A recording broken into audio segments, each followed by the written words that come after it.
Application of embedded system.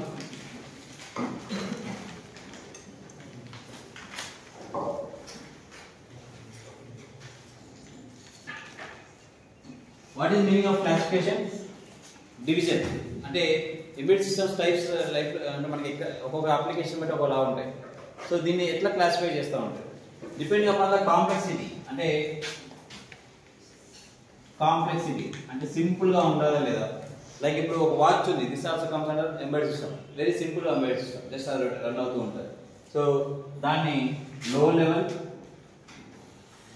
Embedded system, medium level, high level.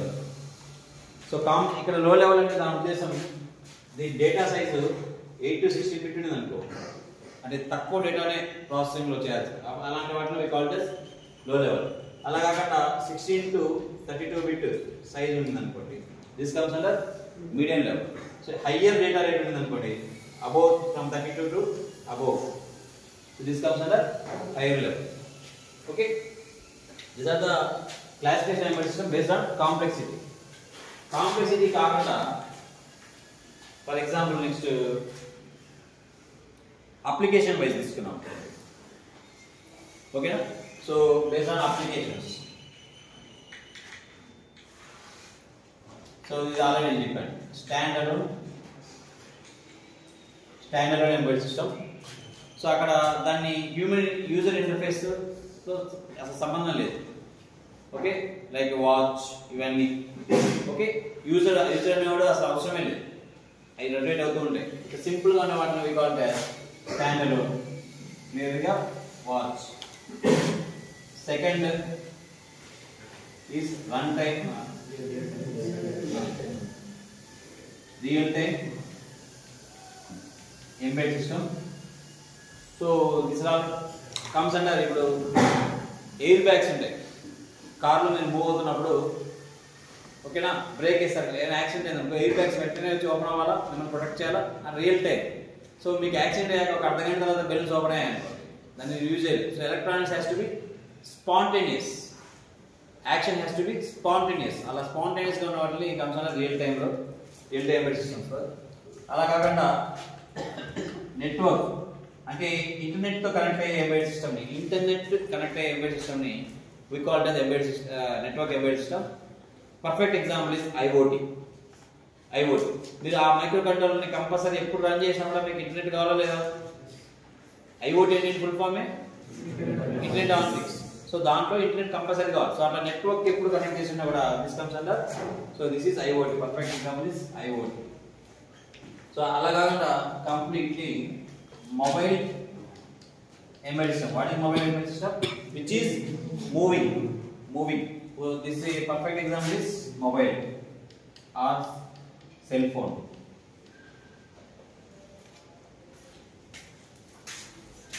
System. So core అంటే ఇక్కడ heart ఎవరు మొత్తం overall గా core of embedded system. So first core part ఏంటి, important part ఇక్కడ embedded system లో, it is microprocessor. Processor is the first main thing that plays an important role in embedded system. First processor batti decide chestam. Next once processor is decided, next what is that? We have microcontroller next, and it's mixing. Next third very important is DSP. Idi me call. What is DSP? Digital signal processing. What does it mean? So any device which takes digital input, and process it, do some calculation on this and give it as output and digital output. ఇలా ఇస్తే this comes under digital signal processing. అంటే ఇక్కడ for example ఒక number 2 అనే number ని ఇచ్చేసి ఈ process 2 అనే నెంబర్ ని తీసుకొని అవుట్పుట్ లో మీకు ఇది 4 అనేటట్టు చేసింది అనుకోండి. సో డేటా మ్యానిపులేషన్, మీకు ఎలా కావాలో అలా డేటాను మనం మ్యానిపులేట్ చేస్తే దట్ కమ్స్ అండర్ DSP. ఇప్పుడు మీకు ఇక్కడ నుంచి డేటా వస్తుంది. ఫర్ ఎగ్జాంపుల్ ఆ కెమెరా మీరు ఇక్కడ ఉన్నట్టు ఫోటో లాగా తీసుకుంటారు, JPEG ఫార్మాట్ లో ఫోటో తీసుకుంటారు. ఫోటో ఏ ఫార్మాట్ లో ఉంటుంది? JPEG కానీ MP4 ఫార్మాట్ ఉంటుంది, అంటే 160 తీసుకుంటారు. బట్ ఇంటర్నెట్లో పంపించాలనుకుంటే ఫర్ ఎగ్జాంపుల్ ల్యాండ్ వైర్లో ఇప్పుడు ప్రిన్సిపల్ సార్ రూమ్లోకి వెళ్ళాలి, ఈ డేటా అంతా ఫోటో అక్కడికి వెళ్ళి అక్కడ టీవీలో కనపడాలి. సో ఇదే ఫోటో ఫార్మాట్లో పంపించలేకపోవచ్చు కదా వైర్లో, ఇంకొక ఫార్మాట్లో పంపించాలి, అంటే ప్యాకెట్స్ ఫార్మాట్లో పంపించాలి. మీకు మేడం చెప్తారు కమ్యూనికేషన్ కంప్యూటర్ నెట్వర్క్స్ ప్యాకెట్ ఫార్మాట్లో మూవ్ చేస్తాం.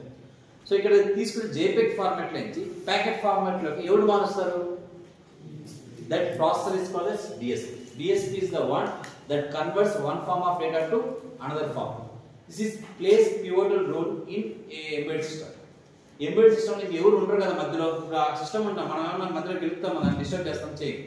So we require another DSP which does the digital processing అంటే మనకు కావాల్సిన ఫార్మాట్స్ చేంజెస్ కి వీటన్నిటికీ ఉపయోగపడేదాన్ని we call it as DSP. So మనకి ప్రతి చోట మైక్రో ప్రాసెసర్ మైక్రో కంట్రోలర్ ఎంత ఇంపార్టెంటో DSP కూడా అంతే ఇంపార్టెంట్. లేకంటే మన మొబైల్లో మైక్రో ప్రాసెసర్ అంటే ఫైనల్గా ఏం చేస్తుంది, మీకు అథమెటిక్ క్యాలిక్యులేషన్ చేస్తుంది. మైక్రో కంట్రోలర్ అంటే ఫైనల్గా ఏం చేస్తుంది, మీకు మెమరీతో కనెక్ట్ చేసుకుంటారు. అంతేకాని ఈ డేటా కన్వర్ట్స్ ఇవన్నీ ఇవి చేయదు కదా. We require DSPs to convert this. And fourth important part is ASIC or FPGAs. What is ASIC means? Application Specific Integrated Circuit. ASIC means Application Specific Integrated Circuit. What is FPGA? Field Programmable Data. We require this. అంటే for example ఇప్పుడు ఇక్కడ camera ఉంది, ఇక్కడ so land wire ఉంది, మధ్యలో processor ఉంది, ఓకేనా. వీటన్నిటిని మిక్స్ చేసి కలపడానికి ఒకటి కావాలి కదా, ఒక సర్క్యూట్ కావాలి కదా. What is indicator circuit? అన్నిటిని కనెక్ట్ చేసి ఒక సర్క్యూట్ మనం రెజిస్టర్ వీటన్నిటిని మిక్స్ చేసి ఒక సర్క్యూట్ తయారు చేసి that comes as integrated circuit. So వీళ్ళందరితో కమ్యూనికేట్ అవ్వాలంటే ఒక సర్క్యూట్ కావాలి కదా మధ్యలో, అంటే ఈ నుంచి డేటా ఇది పంపించి ఈ నుంచి డేటా ఇది పంపించాలి, చేయాలి లేదా ఒకరు. సో మీకు ఇంకా సింపుల్గా చెప్పాలంటే is the leader, top leader who controls everything. మీ కంప్యూటర్లో మీకు ఆల్రెడీ మేనేజ్ చెప్పింటే మీ కంప్యూటర్లో CPU ఉంటుంది, CPU అంటే ప్రాసెసర్ ఉంటుంది, దానికి హార్డ్ డిస్క్ ర్యామ్ ఉంటుంది. CPU, ర్యామ్ వీటన్నిటిని ఎవరు కంట్రోల్ చేస్తారు? మదర్ బోర్డ్ అని ఉంటుంది. చెప్పారా మీకు రాలేదా? రిమూవ్ చేసేదా? సో యూజువల్లీ ఒక computer is manufacture by CPU ఉంటుంది, ర్యామ్ ఉంటుంది. ఇవన్నింటినీ కోఆర్డినేట్ చేయడానికి ఎవరు ఉంటారు? we have called it motherboard which controls everything.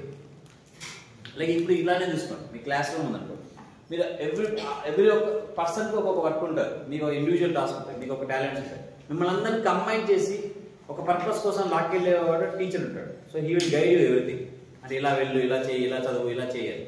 So that work will be done by this external circuit. That circuit is called as application system. నీకు ఏ application ఉంటే దానికి తగ్గట్టుగా circuit ఉంటుంది. అందుకే this is not fixed. Application specific అంటే ఒక class రూమ్లో ఒక టీచర్ ఉన్నట్టు ఇంకో క్లాస్ రూమ్లో ఒక టీచర్ ఉంటుంది. So they vary. సో అలా కాకుండా మనం అండ్ గేట్స్, నాట్ గేట్స్ ఇవి వాడుకొని కూడా డిజిటల్ VLSI వాడుకొని FPGA ప్రోగ్రామింగ్ కూడా రాయొచ్చు. మైక్రో ప్రాసెసర్కి ASIC డిఫరెన్స్ అర్థమైందా? అర్థమైందా లేదా? మైక్రో ప్రాసెసర్ అంటే it does the all the calculations work చేస్తుంది, ఫైనల్గా ప్రాసెస్ చేస్తుంది. ఇది మెమరీ యూనిట్ ఉంటుంది. ఇది ASIC ఏం చేస్తుంది? అన్ని కాంపోనెంట్స్ని ఎట్లా డేటా పంపించుకోవాలి, ఎట్లా కంట్రోల్ చేయాలి, ఇవన్నీ ఎవరు చేసి పెడతారు? So that is control of complete whole system control ఎవరు చేస్తారంటే ASIC చేస్తుంది. అర్థమవుతుందా? సో ఇప్పుడు ఏదో కూడా మీకు కెమెరా ఉంది, లాంగ్వేజ్ ఉంది, ఇంటర్నెట్ కనెక్ట్ అయి ఉంటుంది, అన్ని కనెక్ట్, వీటన్నిటిని కంట్రోల్ చేయడానికి ఒకటి కావాలి కదా. So that part is comes up. These are the four important core processes in embedded system. Right?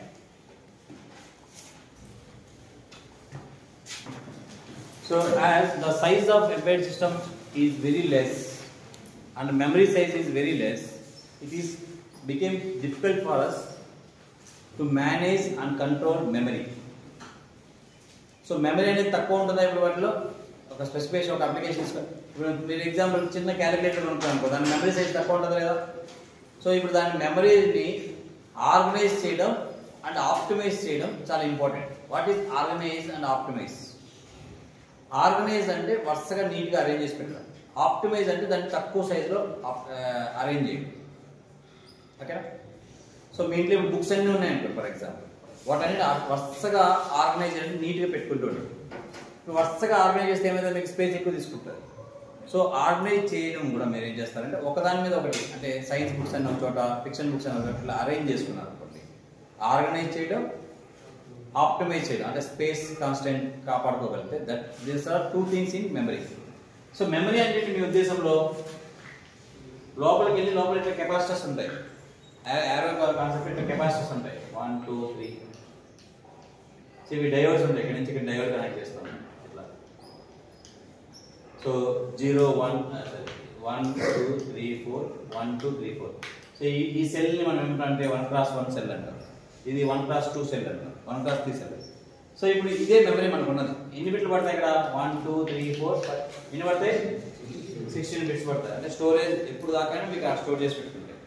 So వాటిని మనము ప్రాపర్గా కానీ ఆర్గనైజేషన్ అండ్ ఆప్టిమైజేషన్ చేయకపోతే ఈ 16 బిట్ అయిపోతే, అంటే అన్ని 1 0 ఉండిపోయాయి, అంటే ఒక క్యాలిక్యులేషన్ చేసి పెట్టారండి, 2 + 3 యాడ్ చేసి పెట్టారు, ఇవన్నీ వాడేసాం. అది మీరు రిమూవ్ చేసేటప్పుడు ఇవన్నీ ప్రాపర్గా రిమూవ్ అవ్వలేదు అనుకోండి, నెక్స్ట్ క్యాలిక్యులేషన్ తప్పు వస్తుంది. అర్థం? ఇప్పుడు ఇక్కడ 1 0 1 0 అని స్టోర్ అయింది, ఒక క్యాలిక్యులేషన్ చేసాం 2 + 3 అని స్టోర్ చేసినప్పుడు ఏదో సమ్ ఆన్సర్ ఇక్కడ మెమరీలో స్టోర్ అయింది. ఇప్పుడు అదే ఆ క్యాలిక్యులేషన్ అయిపోయి ఇంకో క్యాలిక్యులేషన్ చేయబోతున్నాం, అప్పుడు ఇది రిమూవ్ అవ్వాలి లేదా? ఎవరు రిమూవ్ చేస్తారు? మీరు చేస్తారా? మెమరీ కార్డు మనం వాడతాం కానీ ఎప్పుడు రిమూవ్ చేయండి, గుర్తుపెట్టుకో. ఇప్పుడు కూడా మనము సెల్ ఫోన్లో కూడా ఫోటో తీసుకుంటాం, ఫోటో డిలీట్ చేస్తాం, బట్ ఆ లోపల ఉన్నది మొత్తం రిమూవ్ అంతా ఎవరు చేసుకోవాలి? యూజువల్గా they are called as memory management techniques అంటారు. మెమరీ మేనేజ్మెంట్ టెక్నిక్స్ అంటే అవి అన్నీ మనకు తెలియదు కదా లోపల ఎట్లా క్రియేట్ అవుతాయి. మనం చదువుకున్నాము కనీసం ఈసీ సైడ్ ఉన్నాం. ఇప్పుడు చాలా మంది విలేజ్లో బ్యాక్గ్రౌండ్లో ఉన్నారు, అందరికీ ఫోటోలు తీసుకుంటుంటారు, రిమూవ్ చేసుకుంటుంటారు. అంత మాత్రాన అంటే మెమరీలో ఎక్కడ స్టోర్ అవుతాయి, ఎక్కడ రిమూవ్ అవుతాయి అన్నీ వాళ్ళకి తెలుస్తుందా? సో అవన్నీ ఎవరు చేయాలి? Processor has to do that. They are called as memory management techniques. So ఎప్పుడు మనకు అవసరం మెమరీ మేనేజ్మెంట్ టెక్నిక్స్? ఎప్పుడు అవసరం? యూజువల్గా వెన్ మెమరీ ఈజ్ లిమిటెడ్. ఇప్పుడు మెమరీ ఈజ్ లిమిటెడ్. ఇప్పుడు మనము ఒక 200 మందికి భోజనం పెట్టాలనుకో, 200 మందికి, బట్ అక్కడ 50 మందికి స్థలం ఉంది అనుకో, అప్పుడు మనం ఏం చేస్తాం? అందరినీ ఒక టోకెన్ సిస్టమ్ ఇచ్చేసి 50 మందిని కూర్చోబెట్టేసి 50 మంది పని అయిపోయి ఇంకొక 50 మందిని కూర్చోబెడతాం. అదే 200 మంది వచ్చి 200 సీట్లు ఉన్నప్పుడు అప్పుడు ఈ మెమరీ మేనేజ్మెంట్ టెక్నిక్స్ అవసరం లేదు కదా. సో ఎంబెడెడ్ సిస్టమ్స్ యూజువల్లీ మన మెమరీ సైజ్ ఎలా ఉంటుంది? యూజువల్లీ ఎలా ఉంటుంది? చాలా తక్కువ ఉంటుంది ఆడ. అదే కానీ ఇప్పుడు కంప్యూటర్ తీసుకున్నప్పుడు కంప్యూటర్లో ర్యామ్ ఉంటుంది, హార్డ్ డిస్క్ ఉంటుంది, రామ్ ఉంటుంది. మీకు మెమరీ సరిపోతే సీడీలు పెట్టుకోవచ్చు, డివిడీ పెట్టుకోవచ్చు, పెన్ డ్రైవ్ పెట్టుకోవచ్చు, అన్ని పెట్టుకోవచ్చు. బట్ ఇక్కడ అన్ని లేవు ఆప్షన్స్ ఉన్నాయి. So already it is fixed. So the memory size is limited. So దాన్ని ప్రాపర్గా వాడుకోవాలి. సో అందుకని వీ హ్యావ్ అసలు టైప్స్ ఆఫ్ మెమరీస్ ఏమి ఉంటాయి? First thing types of memories ఏమి ఉంటాయి? అసలు వీటిలో ఎంబెడెడ్ సిస్టమ్స్లో టైప్స్ ఆఫ్ మెమరీస్ ఏమి ఉంటాయి? First type Ram. సో ఇది ఎందుకు? యూజువల్గా RAM memory. What is that? Read only memory. So దీంట్లో యూజువల్గా ఫర్మ్వేర్ సాఫ్ట్వేర్ రాసి పెట్టింటారు. What is that? Firmware software రాస్తారు. అంటే how to communicate with the hardware తో నువ్వు ఎలా కమ్యూనికేట్ అవ్వాలనే దానికి బేసిక్ సాఫ్ట్వేర్ ని we call it as firmware. మీకు ఆల్రెడీ చెప్పాను, hardware, software, firmware. What is the use of firmware? It connects hardware to software, connect చేసి పెడతారు. సో ఆ ప్రోగ్రామ్ ఎక్కడ ఉంటుంది యూజువల్గా అంటే ఒక్కసారి రాసి పెట్టేసి దాన్ని ఎవరు డిస్టర్బ్ చేయకూడదు. ఎందుకంటే దాన్ని డిస్టర్బ్ చేసామని ఏమవుతుంది? నువ్వు హార్డ్వేర్తో కాంటాక్ట్ అవ్వలేదు. అర్థం? సో ఇక్కడ ఇప్పుడు కంప్యూటర్లో ఇది హార్డ్వేర్ అంటే ఫర్ ఎగ్జాంపుల్ సిపియూ అనుకోండి, ఇది హార్డ్వేర్. నువ్వు సాఫ్ట్వేర్ ఏదో రాసావు, ఫోటో చూడాలని ఒక సాఫ్ట్వేర్ రాసుకున్నావు. ఈ మధ్యలో నువ్వు ఫోటో అనేది ఇచ్చావు అనుకో, దాన్ని సిపియూ కన్వర్ట్ చేసే బాధ్యత ఎవరు తీసుకుంటారు? ఫర్మ్వేర్ తీసుకుంటారు. ఇప్పుడు ఇది చేంజ్ అయ్యే ఛాన్సెస్ ఉన్నాయనుకో ఫర్ ఎగ్జాంపుల్, అప్పుడు ఈ కన్వర్షన్ అనేది ప్రాపర్గా జరగదు. అందుకని మనం ఎప్పుడు దాన్ని ఏ మోడ్లో పెట్టుకుంటాం? Read only memory. అంటే ఒక్కసారి రాసి పెట్టేస్తావు, ఇంకా దాన్ని కదిలించడానికి లేదు మీకు. Read only memory, note you cannot write. అర్థం? It fixed. ఇప్పుడు టెక్స్ట్ బుకే ఉందా మీకు ఆల్రెడీ మొత్తం వాళ్ళు ప్రింట్ చేసి పెట్టారు, అంటే నువ్వు దాన్ని గెలికి మళ్ళీ రాయలేవు, ఆల్రెడీ ఫిక్స్ అయింది. అలా ఉంటేనే మీకు నాలెడ్జ్ వస్తుంది. ఇప్పుడు నాకు నచ్చినట్టు నేను టెక్స్ట్ బుక్ మార్చుకుంటే వెళ్ళిపోయాను అనుకోండి, ఫస్ట్ తయారు చేసేవాడికి లాస్ట్ తీసుకుపోయినవాడికి మారిపోతుందా లేదా? సో అది ఫిక్స్డ్గా ఉండాలంటేనే so firmware has to be fixed because this the only way we can contact with the hardware. అది డిస్టర్బ్ అవ్వకూడదు. అందుకని దాన్ని ఎక్కడ పెడతాం యూజువల్గా మనం? రోమ్లో పెడతాం. Second RAM. What is the use? So ఇప్పుడు ఇంతకుముందు మాట్లాడుకున్నాం కదా మనం హార్వర్డ్ వాన్ న్యూమెన్లో ఒక డేటాని కోడ్ని క్యాలిక్యులేషన్ చేయాలంటే ఏ మెమరీ వాడుతుంది? మెమరీ అని మాట్లాడుకున్నాం కదా, సపరేట్ మెమరీ ప్రాసెసర్. ఆ మెమరీ ఇక్కడ ఎవరంటే who does all the calculations. ఇవన్నిటిని కూడా టెంపరీ కోడ్ని డేటాని వీటన్నిటిని ఎక్కడ కాపీ చేసుకుంటుంది? CPU RAM. So this for execution purpose RAM. So next మనం వాడేది యూజువల్గా వచ్చి EEPROMs వాడతాం. What is EEPROM? Erasable electronic programmable read only memory. అంటే మనం ఒకసారి ప్రోగ్రామ్ రాసుకొని మార్చాలని మార్చుకోవచ్చు. లైక్ ఇప్పుడు యూజర్ నేమ్ లాగా ఇప్పుడు నీ సిస్టమ్ పాస్వర్డ్ పెట్టుకున్నాం, ఆ పాస్వర్డ్ చేంజ్ అవుతుందా? ఇప్పుడు నీ దానికి పాస్వర్డ్ పెట్టుకున్నాం మొబైల్, ఆ పాస్వర్డ్ రోజుకి నీకు తెలియకుండా మారిపోతుంటే ఒప్పుకుంటావా? సో అది మారిపోకూడదు, కానీ నువ్వు మార్చాలనుకున్నప్పుడు కూడా మార్చుకోవచ్చు. ఓకేనా? అలాంటివన్నీ ఎక్కడ స్టోర్ అయితే యూజువల్గా EEPROM. మీకు ఒక కంప్యూటర్ ఇప్పుడు దాంట్లో లాగిన్ అయ్యి నేను చూడాలనుకున్నాను, దానికి ఒక పాస్వర్డ్ ఉంటుంది. సో ఇవన్నీ కూడా మీకు ఒక EEPROMs స్టోర్ అయ్యండి. యూజర్ నేమ్స్ పాస్వర్డ్స్ ఇవన్నీ కూడా మీకు EEPROMs స్టార్ట్. అర్థమైందా? రామ్లో మినిమం సాఫ్ట్వేర్ ఉంటుంది, దాన్ని ఎట్లా వాడుకోవాలని. ర్యామ్ యాక్చువల్ రన్నింగ్ ఉంటుంది. EEPROMలో యూజర్ నేమ్స్ పాస్వర్డ్స్ అవి ఉంటాయి. ఓకే? సో ఇవి సరిపోకపోతే ర్యామ్కి ఎక్స్ట్రాగా హెల్పర్, ర్యామ్కి బాగా హెల్ప్ చేయడానికి ఉపయోగపడేది catchy. Catchy is the memory that helps a processor. So యూజువల్గా ఇప్పుడు మేము CPU ఇలా ఉంది అనుకోండి, CPU ఇలా ఉంది అనుకోండి, ర్యామ్ ఇక్కడ ఉంది అనుకోండి, ఇక్కడి నుంచి ఇక్కడికి ఒక బస్ ద్వారా డేటా తీసుకొని ప్రాసెస్ చేయడానికి చాలా టైం పడుతుంది CPU. అందుకోసం మనకి ఎక్స్ట్రాగా క్యాచీ అని ఇక్కడ ఉంటుంది. అంటే ఇంత దూరం పోకుండా ఈ క్యాచీని వాడుకో CPU పర్ఫార్మెన్స్ ఇంకా కొంచెం బాగా. ఏదైనా ఒక క్యాలిక్యులేషన్ ఇచ్చామనుకోండి, చిన్న నెంబర్ క్యాలిక్యులేషన్ 2+3 ఇచ్చామనుకో టక్కని చేస్తుంది, ర్యామ్కి వెళ్తుంది, డేటా స్టోర్ చేసుకుంటే ఇస్తుంది. అలా కాకుండా ఫాస్టెస్ట్ పెద్ద నెంబర్కి కూడా ఫాస్ట్ క్యాలిక్యులేషన్ రావాలనుకో మీకు, అప్పుడు ఏంటంటే ర్యామ్ అని కాకుండా షార్ట్ కట్లో ఇంకో క్యాచీ అనే మెమరీని వాడుకొని ఇంకొంచెం ఫాస్ట్ క్యాలిక్యులేషన్ చేస్తుంది. అలా లైక్ ఇది మనకి ఎట్లా చెప్పాలంటే ఫర్ ఎగ్జాంపుల్ మనం ఒక ప్రిన్సిపాల్తో పని చేయించుకోవాలనుకోండి, మనం వెళ్ళి ఇట్లా ఒక లాంగెస్ట్ ప్రాసెస్ అలా కాకుండా అక్కడ ఎవడో ఒకటికి ఉంటే వాడికి డబ్బు ఇచ్చేసి సైన్ పెట్టించుకోరా అని ఇట్లా షార్టెస్ట్ రూట్లో ఫాస్ట్గా పనిచేస్తే దట్ కమ్స్ అండర్ క్యాచ్. మీకు ఎప్పుడైనా ఓల్డ్ కంప్యూటర్లో మీకు పర్ఫార్మెన్స్ సరిగ్గా లేదు అనుకుంటే దాన్ని ఏమి ఇంప్రూవ్ చేయాలంటే అంటే ర్యామ్ ఇంప్రూవ్ చేసే ఛాన్స్ లేదు. సో క్యాచీ మెమరీ మీరు వేసుకోవడం వల్ల స్పీడ్ పెడుతుంది. ఇప్పుడు గేమ్స్ ఇవన్నీ ఆడతారు కదా మీరు, సిస్టమ్స్ ల్యాప్టాప్స్ గేమ్స్ అయ్యారు కదా, వాటన్నిటికి కూడా ఏం కావాలి ఎక్స్ట్రా అంటే క్యాచీ మెమరీ కావాలి. Catchy is the fastest memory operation. ఓకేనా? సో ఇక్కడ 4 టైప్స్ ఆఫ్ మెమరీస్ వాడతాం. ఏం వాడతాం? Ram, RAM, EEPROM, catch. Ram is used for firmware software, RAM is used for firmware software, RAM is used for all the operations. So EEPROM is used for usernames, passwords, authentication కోసం వాడతాం. Catch is used for ఆ settings కూడా కొన్ని settings ఇలానే పని చేయాలనే దానికి కూడా EEPROMs వాడతాం. Catch is the helper to RAM, RAM help చేయడానికి ఉపయోగపడుతుంది.